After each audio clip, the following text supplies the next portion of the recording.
Hey guys, in this video, I will show you how to remove Steam trade hold.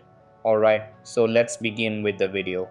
If you want to remove the trade hold on Steam, there are a few important things you need to set up first.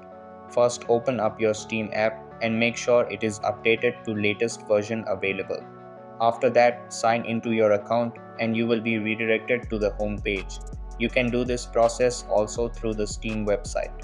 Once you're logged in, look toward the top left corner and click on Steam, and a drop-down menu will appear. From this menu, choose Settings.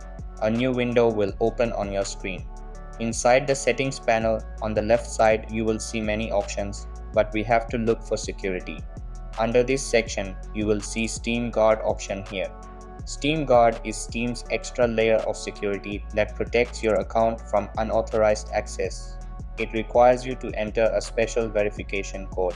Now click on Manage Steam Guard, where you'll see the different authentication options available for your account.